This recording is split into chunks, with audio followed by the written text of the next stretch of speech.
Ever since William of Normandy boldly conquered England in 1066, the Norman kings of the realm had sought to solidify their power over all of Britain. They met a particularly brave and stubborn foe in the Welsh, who steadfastly refused to submit to any English monarch. Tapestries and medieval illuminations tell of the line of kings who for more than 200 years tried without success to bring Wales into the English nation. They tell many stories of pitched battles and fierce struggle. And they tell of the coming of Edward I, a king of power and vision.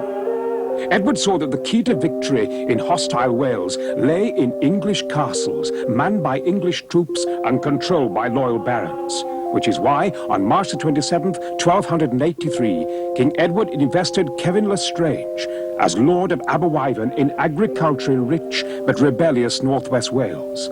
The king's first charge to Lord Kevin: build a castle there, the finest that modern engineering could produce.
There never really was a place called Aber Wyvern, or a baron called Lord Kevin Lestrange. I made them up.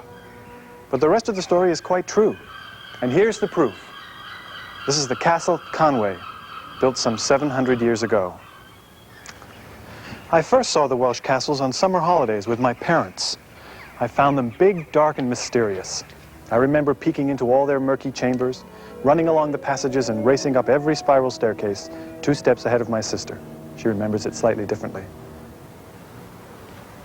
When I grew older, I often thought of those childhood experiences and romantic visions. But eventually, I began asking some basic questions. How were these castles built, and why? So I decided to find out. I returned to Wales to visit a few of my old haunts and a number of new ones. But this time, when I peeked into those darkened chambers and raced sisterless up to the tops of the towers, I was inventing my own imaginary castle, which I called Aber Wyvern. As the story of my castle unfolds, we'll be visiting some of the real castles it's based on and finding out something about the people who lived in and around them. Sharing my interest in history and architecture is Sarah Bullen, who will help me tell the story. Hello, David. Hello, Sarah. Sarah, what interests you most about castles? Actually, I'm more interested in the people, what they were like, how they lived, how and why they were different from us. And they were different, weren't they? Oh, yes. Most of the people were peasants. They were tied to the land they were born on, and they never moved more than a few miles away from their homes. They were totally controlled by and dependent upon the lord of the manor. They couldn't count on anything. For instance, the land providing enough to live on. They might find themselves in political or military disputes. Diseases of all kinds were a continual threat, and there were few known cures. But for everyone, rich and poor, survival was the all-consuming effort. If you had lived in the Middle Ages and were fortunate enough to survive birth and childhood, you pretty much knew what you were expected to do for the rest of your life. And only if you were exceptionally bright and industrious could you hope to rise beyond your social origins. After all, you probably couldn't even afford to marry unless you had an inheritance of some sort. And whoever you were, the chances were you would die young. The most important things in life were faith in God and personal obligations. To the church, to the king, perhaps to a guild, and of course to the local lord, such as your Kevin Lestrange. Who, as you'll remember, had just been made Lord of Aber Wyvern and was setting sail for his new fiefdom in Wales.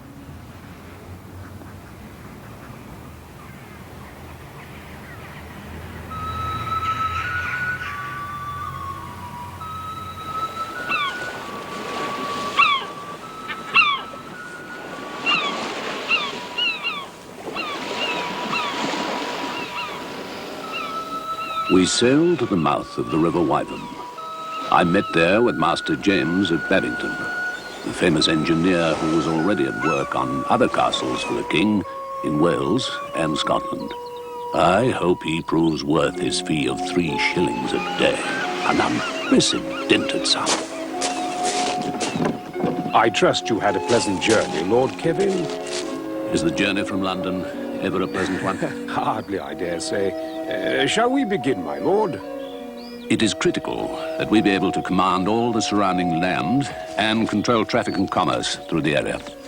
After surveying the entire area, my lord, I've decided that the outcrop of rock extending into the water provides the best natural defense. I'm sure a military strategist of your skill will agree. Right, sir. And of course the river provides an obvious escape route, should one ever prove necessary. Let us hope to God it does not. At the foot of the outcrop over there, we will lay out the town. And that will provide the first ring of the castle's defense? I am very pleased, Master James. Thank you, my lord. His Majesty has impressed upon me the urgency of this project. After all, we are in hostile territory. Carpenters are already building workshops and barracks. And I must say, my lord, the protection of your soldiers provides great comfort indeed. A necessary precaution. We know the Welsh are watching us.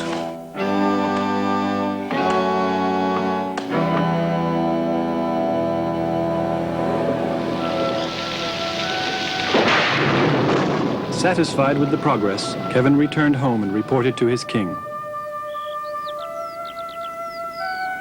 Since your last visit, I have laid out the boundaries of the town, which the diggers are trenching so we may build a wall.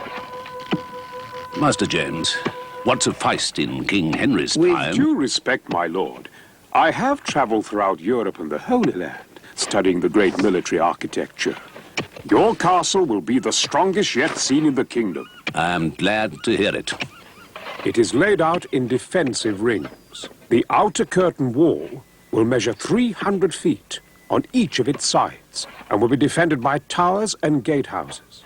If by any chance, an extremely unlikely one, the attackers succeed in penetrating this area, they will be thwarted by the inner curtain wall, 12 feet thick and 35 feet high, with 50-foot high towers.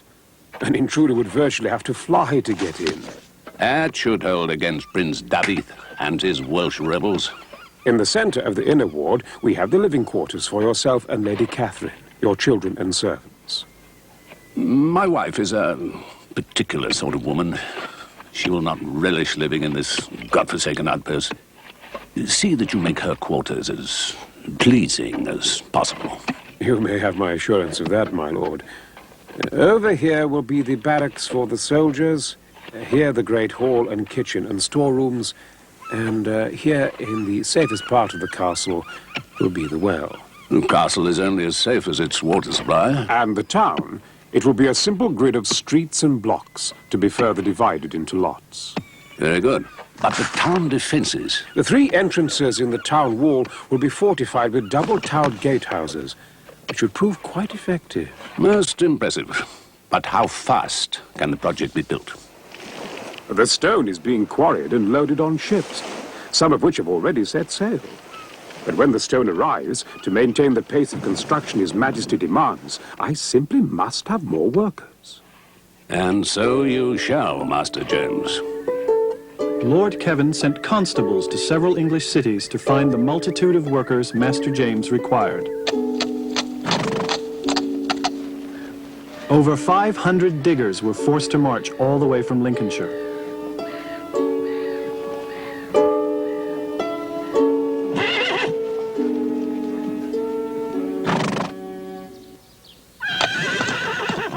Some local officials grumbled, since they had building projects of their own to complete. But Lord Kevin's representatives spoke in the name of King Edward himself. One who was pleased to come was the blacksmith, Andrew, from the town of Chester. There are already many skilled smiths in Chester, so the call for work in Aber, Wyvern struck me as a fine opportunity. And with Lord Kevin's terms, I become a master straight away without paying any guild fee. It's a chance to establish myself in the new town, build a house and start a family.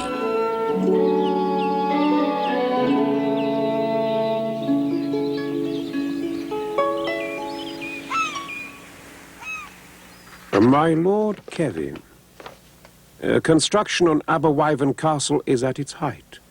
There are now 3,000 workers on the site, and we have finally secured sufficient master craftsmen to oversee them. In mid-July in this year of our Lord, 1284, we began the outer curtain and the town wall foundation. As I explained to you when we last met, the two stone faces are bound with mortar made of sand and lime. And as the wall grows, the space in between is filled with rubble. Materials are carried up the walls on scaffolding supported by put logs set in holes in the walls themselves. We find this a most efficient means of construction.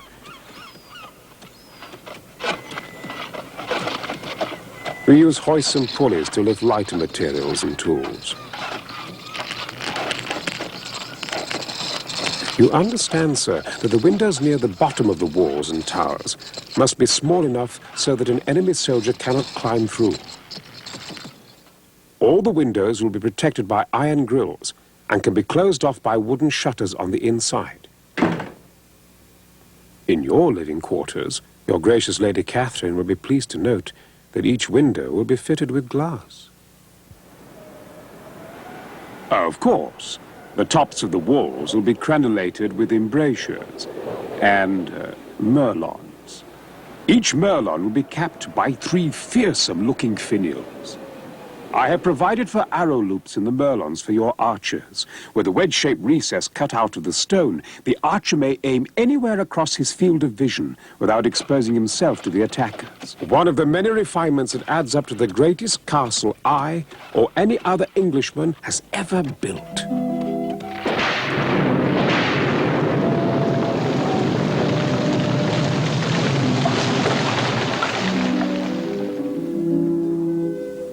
When the weather turned cold, the partially completed walls were covered with straw and dung to keep the new mortar from freezing and cracking. And so protected, the castle sat through the winter.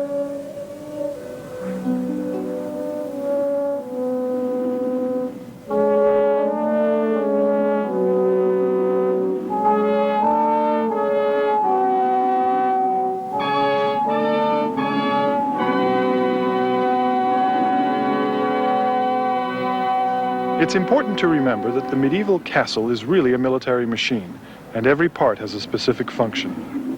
For instance, crenellations like these at Caernarfon aren't for decoration. As you saw in my imaginary castle at Aber Wyvern, they had a practical and deadly purpose. Just like today, I suppose the military minds of the time were constantly trying to come up with improvements. Sure. Look at these advanced arrow loops, arranged in the wall so that an archer could shoot in 2 directions from the same position.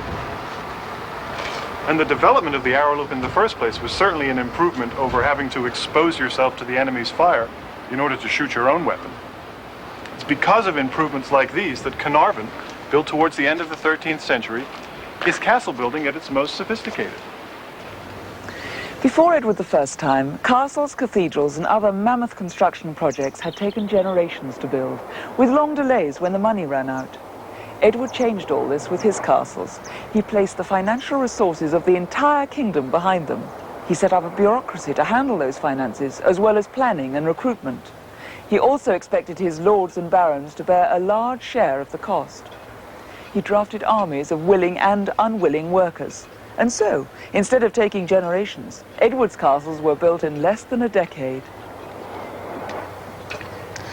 The earliest English castles were Motte and Bailey fortifications. The motte was a high mound of earth on which stood a wooden tower. The open space at the base of the motte was a bailey, and around the top of the motte and the bailey was a high wooden fence called a palisade. During the early part of the 12th century, these palisaded earthworks were replaced by stone structures. And during the Crusades, the Europeans came up against even stronger and more impressive castles in Syria. That must have been an unpleasant shock. I'm sure it was, but they learned well from what they saw. And by the end of the 13th century, many of these Eastern ideas had worked their way into European castles, along with a number of original improvements. Such as? Well, for example, here at Beaumaris on the island of Anglesey is one tremendous improvement over earlier castle designs. You can see that the gatehouse in the outer wall does not line up with the gatehouse to the inner wall. Oh, yes. Now, should an enemy soldier get through the outer gatehouse and make for the inner ward... He couldn't go straight in. He'd have to go diagonally across the defender's field of fire. Exactly. From there, all the way over to here. Now, that bit of strategic genius was the work of one of the great architectural minds of the Middle Ages, Master James of St. George. Ah, whose namesake appears in our story. The very same.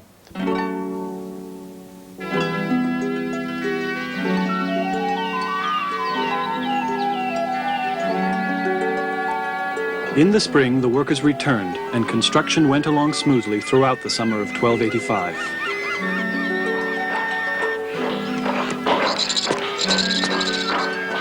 By that fall, many of the towers and sections of the town wall had reached their full height.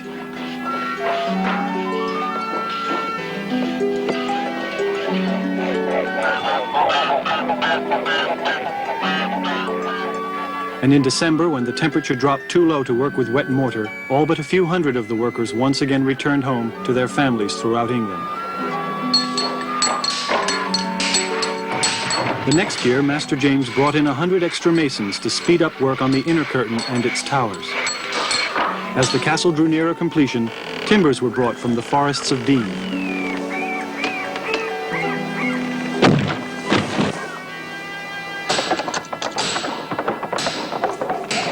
Lord Kevin brought his friend, Lord Raymond Le Bouvier, to meet Master James and inspect the progress. Also under obligation to King Edward, Lord Raymond was preparing his own castle to command the northernmost sea route to Wales. There are 3 rooms in every tower. The lowest one, the basement level, is for storage. In the unlikely event the walls are breached during a siege, each tower may have to defend itself, and so must have its own supplies. The upper rooms will be used for living and working space. And this must be your dungeon over here. And it was not finished one day too soon. Just as the trapdoor was set in the basement floor, my soldiers caught a man stealing lead from Master James's storeroom. I'll warrant your first guest resolved not to pay the dungeon a return visit.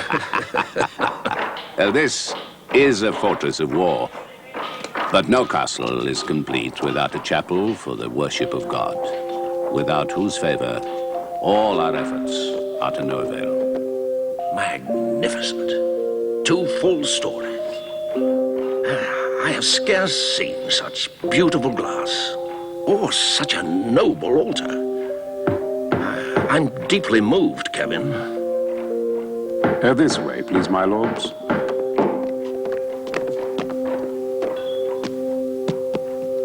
The gatehouses are the last major construction for both castle and town defense. Do please watch your footing, my lords. The stairs are not as yet evened.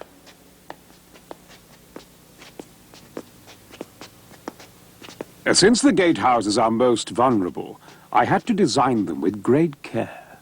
First, a heavy timber portcullis can be lowered to block the entrance. And beyond that,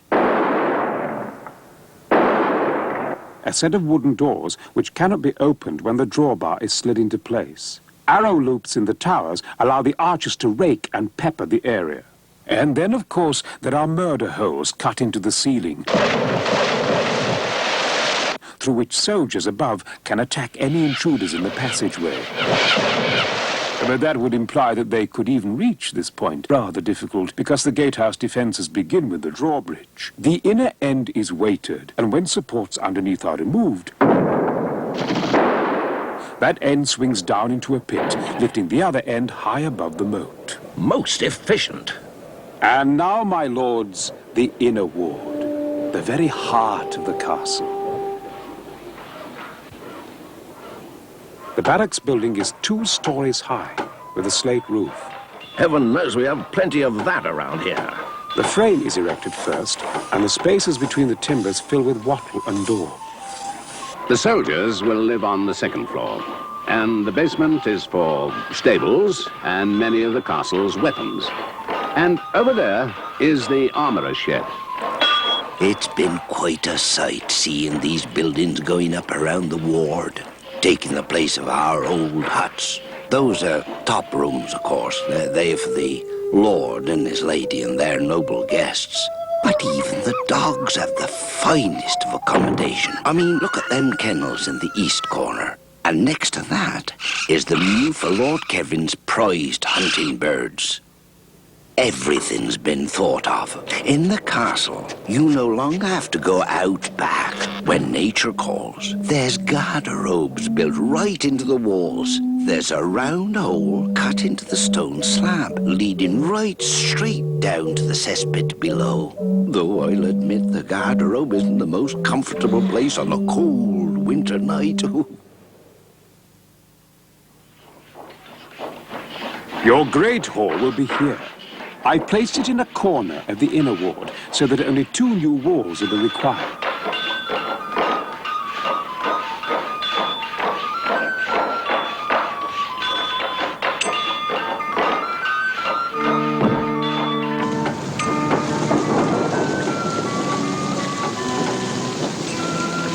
We have used the forces of nature to our advantage. A cistern in the tower supplies a sink with running water. It is convenience itself. And the kitchen will prove quite adequate to service the needs of a great household such as yours. Even though castles were designed for military purposes, their living areas were made as comfortable as possible. Remember, window openings on the outside walls had to be kept small so an attacker couldn't get through. The nicer rooms were higher up in the towers, where you could safely have larger windows. Although the walls were 8 to 10 feet thick, recesses like this made it easier to enjoy the light. Now, tower rooms for the Lord and Lady, their special guests and high-ranking officials were quite spacious and rather comfortable by the standard of the day. Large stone fireplaces were built into the walls, which were often hung with beautiful tapestries. Stone corbels jutting out of the walls supported the beams. Normally, they had curtain beds and mattresses stuffed with straw, chairs and dressing tables. A typical tower had 3 or 4 rooms, one on top of the other, and each one served a different function.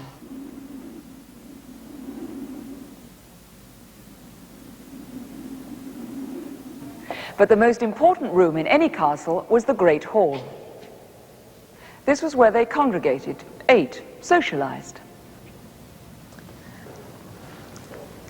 We're in the Great Hall of Penshurst Place in Kent, one of the few well-preserved halls in all of Britain. The Great Hall at Aber Wyvern would have looked something like this. For meals, the Lord, Lady, and their important guests would have sat at the higher table. Everyone would sit on one side so that the servants could serve more easily from the other. Everything except soup and sauce was eaten with the fingers. Bowls and even wine cups were shared with the person sitting next to you. That must have made good table manners essential. Oh, protocol was quite rigid. A medieval Emily Post wrote, "Wash your hands in the morning and, if there is time, your face." Which is exactly what I tell my daughter. Use a napkin and handkerchief to wipe your mouth, not your hands. And eat with 3 fingers only, and don't gorge. Don't pick your teeth with your knife or wipe your hands on the tablecloth. Well, it sounds like good advice. Don't butter your bread with your fingers. But there are so many rules to remember, it could make you lose your appetite. And don't spit on the table or over it. I wasn't going to. I should hope not. After the meal, the entertainment began. Musicians performed on lutes or harps. There were jokes, stories, epic poems, and historical tales. Children listened to legends and fables. There were tables for backgammon, chess, or dice. And when the weather was good, one could go outside for bowling or falconry. In bad weather, everyone gathered around the fire for warmth and to ward off the gloom. By the standards of the day, castle residents lived in luxury, especially when you consider the lot of the Welsh peasants. They lived in meagre wooden shacks, slept in crowded communal beds, and often finished up the day cold, hungry, and exhausted from so many hours of strenuous labor. Now, not all the people of Wales were peasants or lived in poverty, but for the most part, their standard of living hardly matched the castle life. But there was another way of life, somewhere between these two extremes, that was growing and becoming the most influential force in medieval society, and that was the life in the towns. We're inside a restored medieval house at the Weald and Downland Open Air Museum in Sussex. Because they were built of wood and not stone, buildings this old are rather rare and hard to find. This is close to what the interior of a craftsman's or shopkeeper's house in Aber Wyvern would have looked like. This is a timber-framed structure, and the spaces between the uprights are filled with wattle and daub. Wattle is a woven lattice of sticks which is covered over on both sides with daub, a mixture of mud, cow dung, and straw. A stone in the center of the floor served as a hearth for heating and cooking, and assured the constant danger of fire. These houses, like the castles and rural huts, were damp, draughty, and often overcrowded. There was no glass for the windows, and the running water we saw in the castle was unheard of. Keeping clean was a continual challenge. So was eating well. Diets were unbalanced and not very nutritious. The water wasn't always sanitary, making the threat of deadly disease even greater. But despite all of that, so much of what we now see in Western civilization begins here, in the medieval town. It had its own set of municipal laws, its own guilds to regulate crafts and trade, and its own elected officials who were usually the leading merchants. Merchants, shopkeepers, and other members of this new middle class were fast becoming a force to be reckoned with. King Edward, in his time, worked closely with this force for mutual benefit. Sheep could be raised in the hills around Aber Wyvern. Wool was a lucrative trade item. It could be sheared, carded, woven, spun, and dyed there, then sold either in England or in Europe for a handsome profit. An enterprise like that would need a town to support it, and this naturally gave the king added incentive for his military campaign in Wales. While the strong stone walls, low taxes, and the promise of a better life gave many common people their own incentive to settle in a place like Aber Wyvern. In October of 1288, more than 5 years after Master James set out the first boundary markers, Aber Wyvern Castle was finally completed. The entire outside of the castle was whitewashed, making it look as if it had been carved from a single gleaming piece of stone.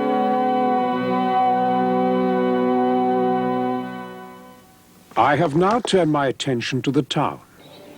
Only the English will be allowed to settle here at first, as His Majesty wants it to be an outpost of loyalty in this rebellious region.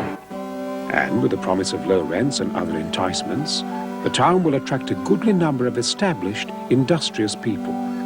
Then, once a person owns a house, he would certainly want to protect it if the town and castle were ever attacked. I decided to settle in the town. And since I was one of the first, I got a building lot close to the well. Soon, houses spread all up and down the main streets. My house has a ground floor of packed earth covered with reeds. I covered the small window openings with oiled sheepskin to keep out the chill. And we depend upon our fire for both heat and light.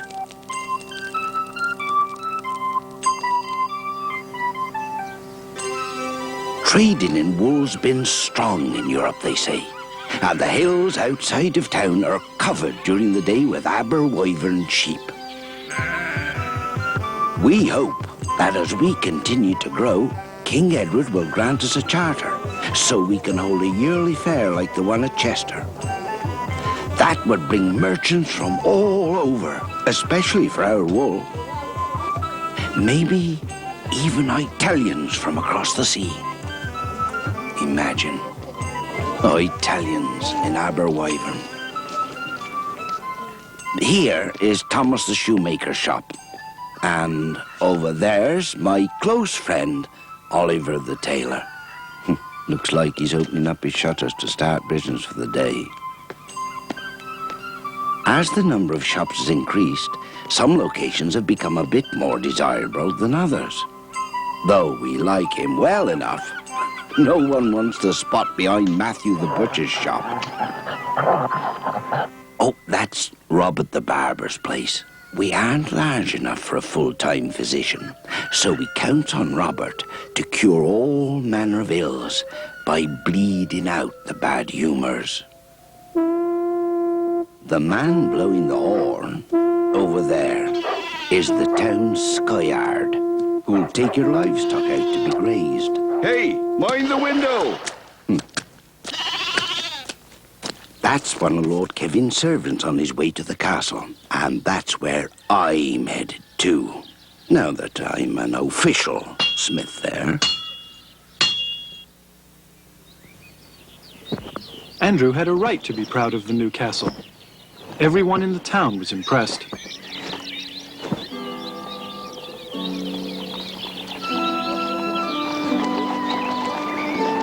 But whether the elegant Lady Catherine would be impressed when she arrived was another matter entirely.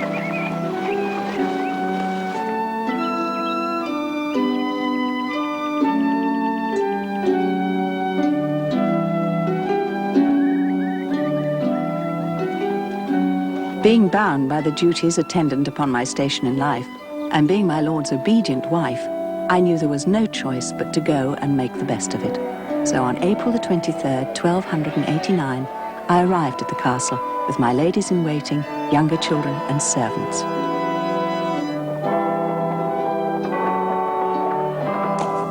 For much of our married life, I've been away fighting, wherever my king needed me. So Catherine has learned to manage the household on her own. She is as important to the proper functioning of our family and property as I am. Master James and my lord spent 6 years making the castle the strongest in the land.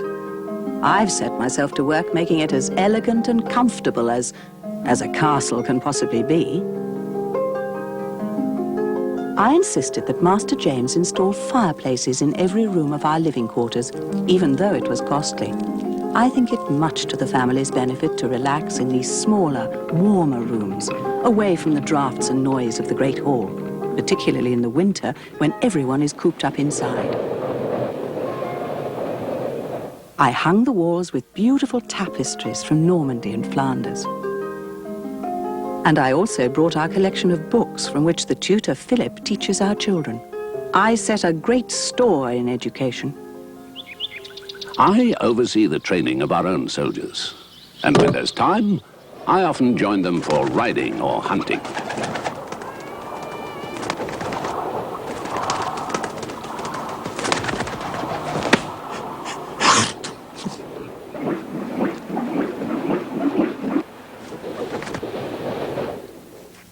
I must oversee all the servants, and though the soldiers may have much leisure time, I can always find something for the servants to do.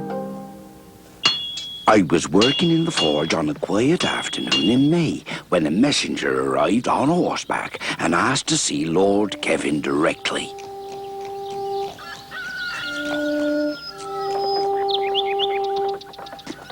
His message? King Edward was coming for a visit in just a few days. Our household has been thrown into a frenzy of preparation. And as I think back longingly to those glittering visits to the royal court, I am determined to make His Majesty's stay one that will not soon be forgotten. First, there is the matter of cleaning the castle. All of it. Then, accommodation.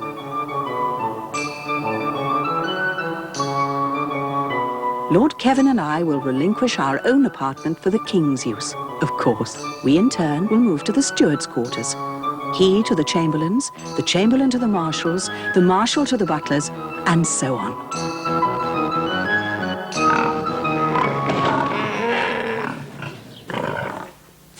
The townspeople, meanwhile, are particularly excited about the royal arrival.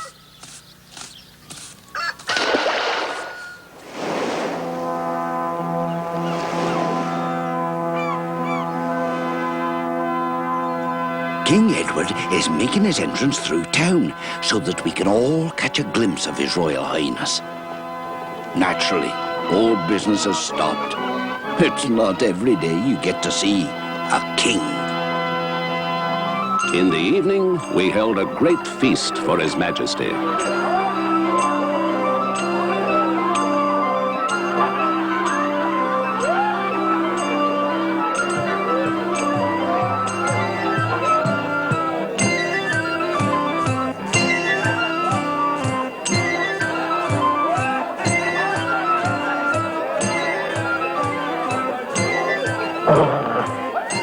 But the purpose of the King's visit is not entirely social, though the Welsh countryside has been relatively quiet of late. The King warned me that Prince David of Gwynedd is raising an army for an assault on all the English strongholds in Wales. His Majesty and I discussed strategy long into the night.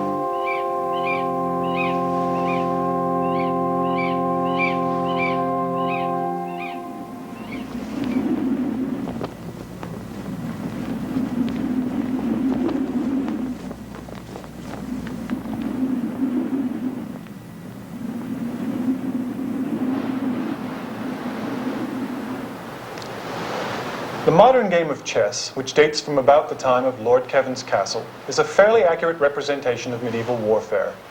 Battles were usually small by modern standards, and the real-life ratio between knights and their aides and squires, or pawns, was pretty close to what we see on this board. Check. Just as in the game, killing your opponent wasn't so much the object as cornering him and leaving him without options. Which I just did.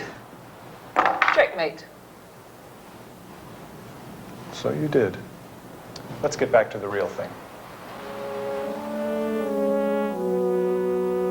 This is Harlech, one of Edward's castles that actually went through a bloody siege. In those days, this was a dry moat, and in order to reach the gatehouse, you climbed the causeway and crossed the drawbridge, very much the way I placed it at Aber Wyvern. The whole concept of castle construction was to give the defender every possible advantage, and that began with the high ground on which they built. If there happened to be water or mountains too, so much the better. Even today it looks impregnable. And during the rebellion of 1294, only 37 men held off an entire army here. The first defense was the drawbridge. It spanned the moat and connected to the end of the causeway. There were weights under this end, and when the supports were pulled out, this end dropped down into a pit, and that end swung up. But even if you could get across the moat, when the bridge was up, it became a solid door. That's right. And there were also soldiers on either side of the gatehouse and above the main entrance. Oh, yes, I see.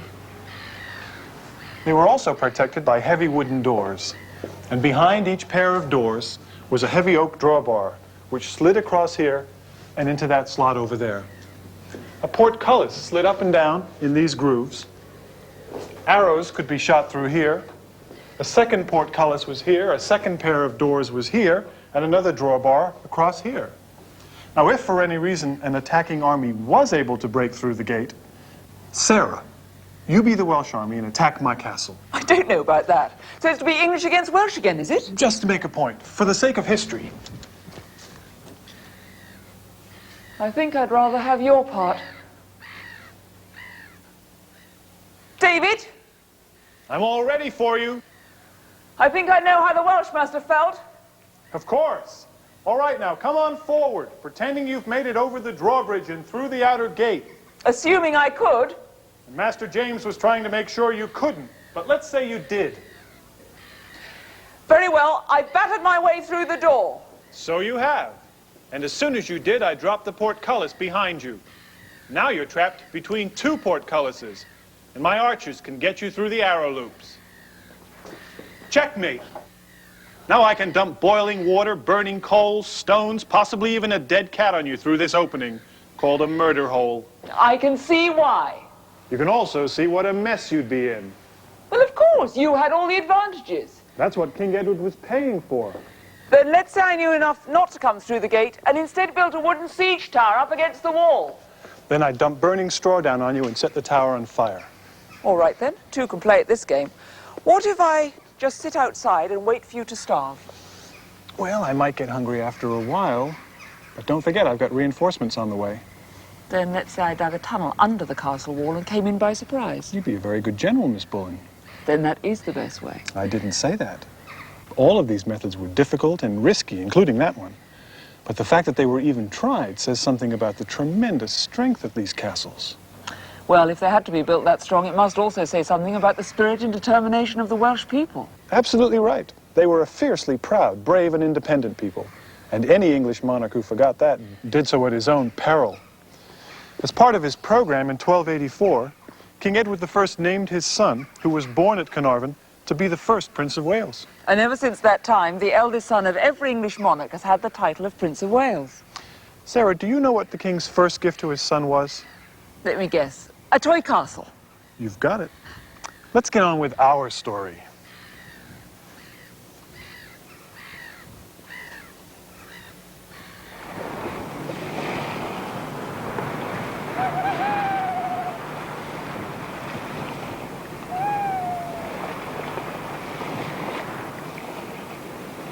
Throughout the night, Lord Kevin's soldiers stood watch from the highest towers, while merchants, craftsmen, and farmers took turns manning the town wall.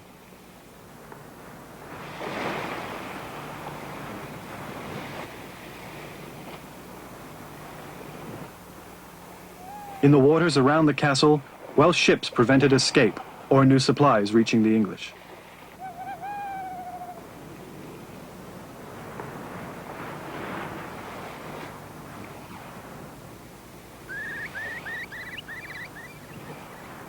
And as the first light of dawn broke over the mountains, Prince David and his troops grimly marched toward Aber Wyvern.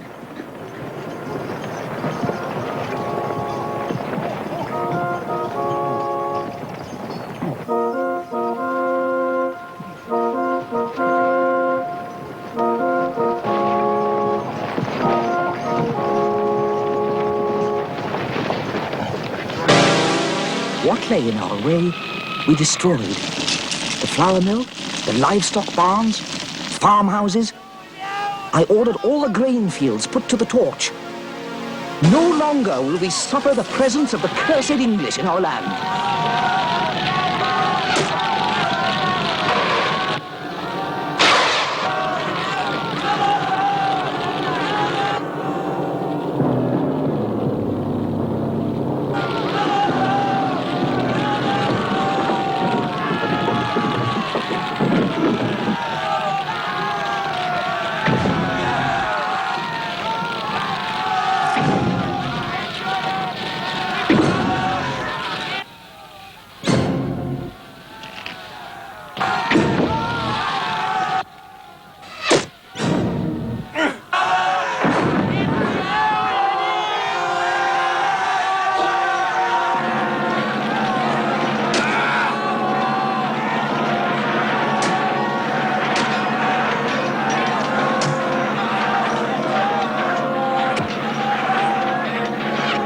Breached the town wall. Then, house by house, we fought up toward the castle wall. A few fortunate townspeople made it into the castle ahead of their Welsh pursuers, who were trapped in the gateway between the portcullises.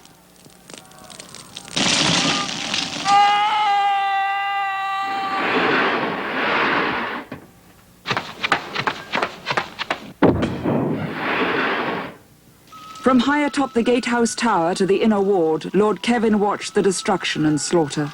If I could only send forces out to help the brave townsmen on the front line.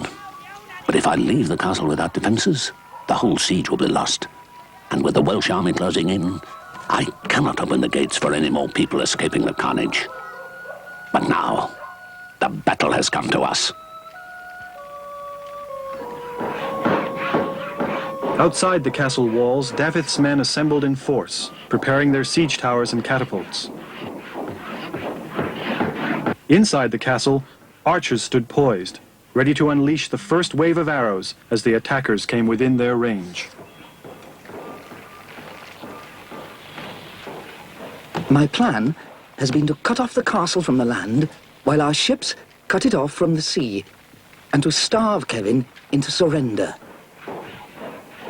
But when my messenger came with news that King Edward had dispatched a large force from the north, I knew we could not wait. They reached the wall. As one attacker fell, another took his place. Boulders, boiling water and arrows kept some away, while others had to be blocked directly on the point of a sword or axe.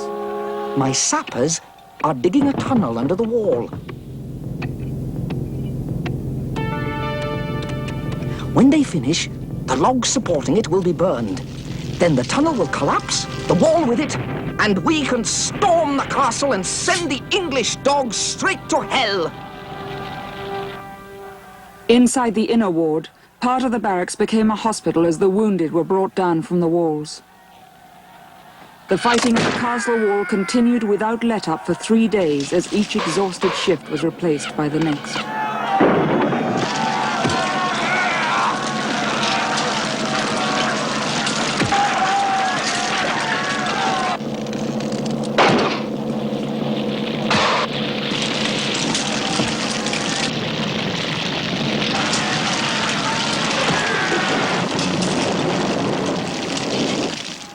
This morning, news has reached me that the troops of King Edward are less than a day away. Now we must make our final move. I am ordering the tunnel burned.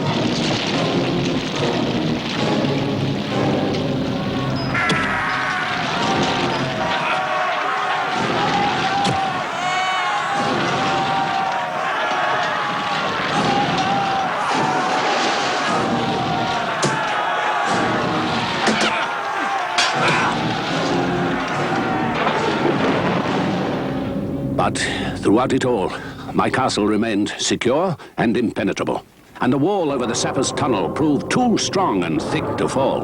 The Welsh attackers have done their worst, but they were no match for our castle's defenses.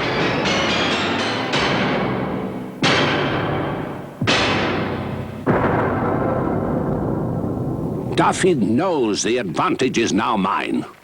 We have no way of smashing their defenses before the English reinforcements arrive. The best we can hope for is a stalemate, to keep Kevin in check.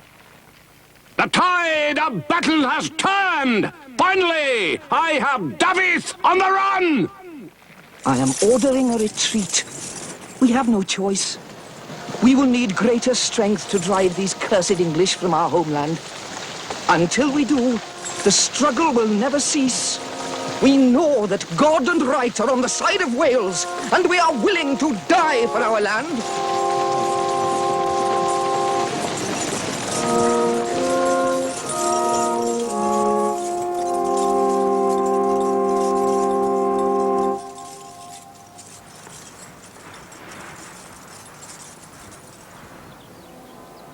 There were more battles over Aber Wyvern, but in the years that followed, Welsh families began to take up residence outside the town wall.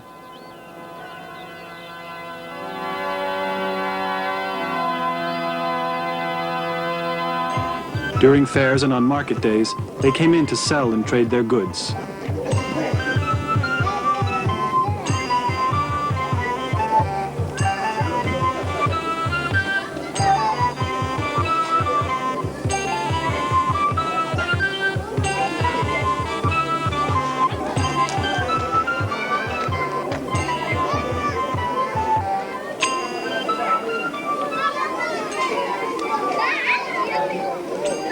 Eventually, Welsh and English lived side by side, and the town became too large for the wall that enclosed it.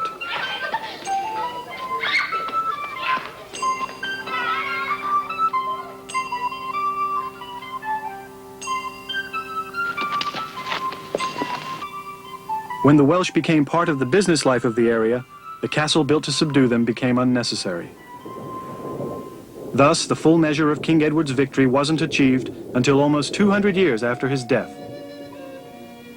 By that time, Lord Kevin's mighty fortress stood empty and roofless from neglect. And when travelers came to ask directions to Aber Wyvern, they meant not the derelict old castle, but the thriving town.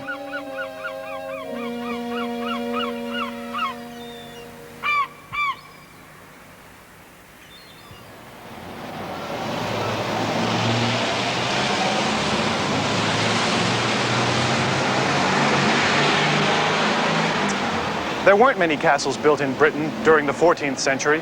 There was neither the resources nor the need. Wales was successfully, though reluctantly, brought under English rule, and the next steps had to be economic and social rather than military. The great age of English and European castle building was, for the most part, over.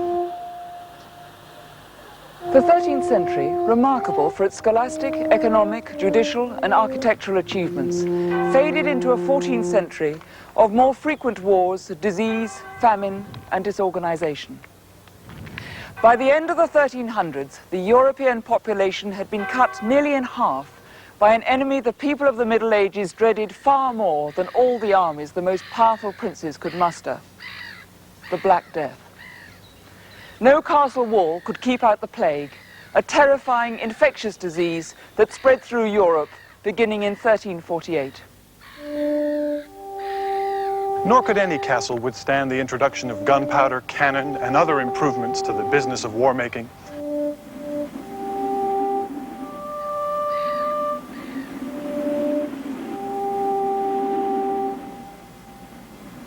So Edward's castles were abandoned and ignored, except by local builders who used them as quarries for stone.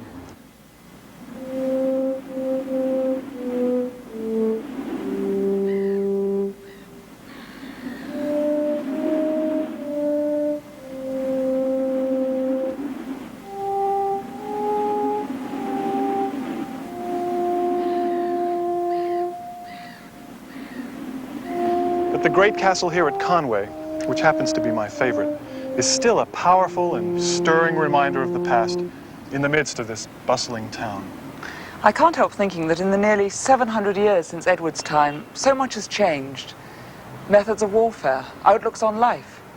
But these castles are still here. I wonder if anything in our own civilization will last as long.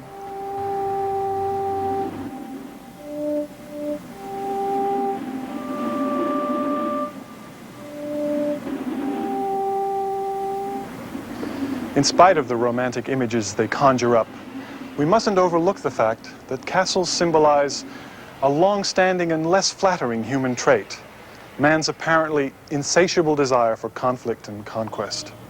But in these castles there is an optimistic irony, perhaps even a lesson to be learned. For as impressive as the ruins are, they are, after all, ruins, neglected machines of war surrounded by life, a life they helped create, but which has survived them, and which continues to flourish long after each invincible fortress quickly and quietly succumbed to obsolescence.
Thanks for watching. If you'd like to help us produce more compelling historical content like this, please like, comment below, and share this video with fellow history buffs. And of course, be sure to subscribe to help keep history happening.